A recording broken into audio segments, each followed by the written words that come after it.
Bonjour et bienvenue pour cette nouvelle vidéo. Notre leçon cette fois concerne les subordonnés. On a déjà commencé dans une leçon précédente par l'analyse des propositions et précisément les subordonnées relatives. Et aujourd'hui, nous allons nous intéresser à une nouvelle catégorie de subordonnées. Il s'agit des propositions subordonnées conjonctives. Alors, on distingue différents types de propositions conjonctives, les propositions complétives et les propositions circonstancielles. Dans cette vidéo, nous allons expliquer les propositions subordonnées complétives et nous analyserons dans des vidéos ultérieures les circonstancielles. À la fin de cette leçon, vous allez reconnaître dans une phrase complexe une proposition subordonnée complétive et vous allez savoir distinguer entre une proposition subordonnée complétive et une proposition subordonnée relative. On commence par ce que vous connaissez déjà. Un rappel de la subordonnée relative pour mieux comprendre ce qui la distingue de la proposition subordonnée complétive. Lorsque la proposition subordonnée complète un nom, elle est appelée proposition subordonnée relative. La proposition subordonnée relative est introduite par un pronom relatif. Exemple, je lis la lettre que tu m'as écrite. Quand nous allons analyser une phrase, on commence toujours par repérer les verbes conjugués afin de savoir le nombre de propositions. Lis et a écrite sont les verbes conjugués dans cette phrase. On a deux verbes conjugués, donc deux propositions. Je lis la lettre est la première proposition. Tu m'as écrite est la deuxième proposition. Ces deux propositions sont liées entre elles par le pronom relatif que. Bien sûr, je peux dire je lis la lettre et m'arrêter ici. C'est tout à fait compréhensible et correct. Mais quand je dis je lis la lettre seulement, on ne sait pas de quelle lettre il s'agit. Donc, le rôle de la proposition subordonnée relative est ici d'apporter plus d'informations et de précisions sur le groupe nominal la lettre. La lettre est donc l'antécédent. La proposition relative est donc la deuxième proposition. Tu m'as écrite. Elle est introduite par le pronom relatif que. Elle a pour fonction complément de l'antécédent la lettre, puisqu'elle donne plus de détails sur ce mot. Et je lis la lettre est bien sûr la proposition principale.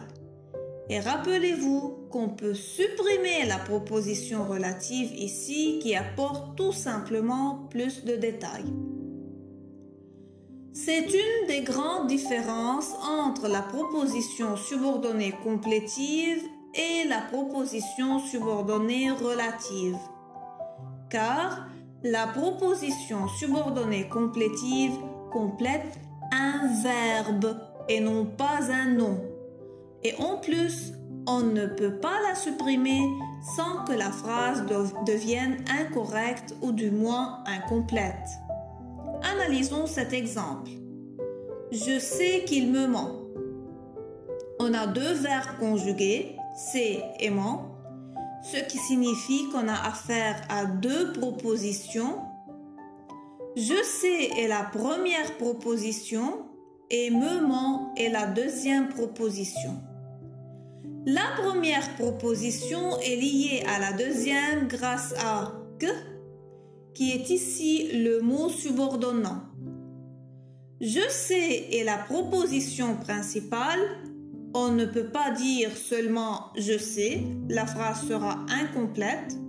On a besoin de la deuxième proposition pour mieux comprendre le sens de la phrase. Et comme vous avez remarqué, la deuxième proposition qui est complétive complète un verbe qui est c'est. Autre autre caractéristique de la proposition subordonnée complétive, c'est qu'elle est introduite par la conjonction de subordination que. Exemple, l'élève croit qu'il va réussir. On a bien entendu deux propositions puisqu'on a deux verbes conjugués. La deuxième proposition complète un verbe, donc elle est une proposition subordonnée complétive, tandis que la première est la principale. Ce qui lie les deux propositions est que, qui est ici une conjonction de subordination. Alors, le dernier volet de notre leçon concerne la fonction de la proposition subordonnée complétive.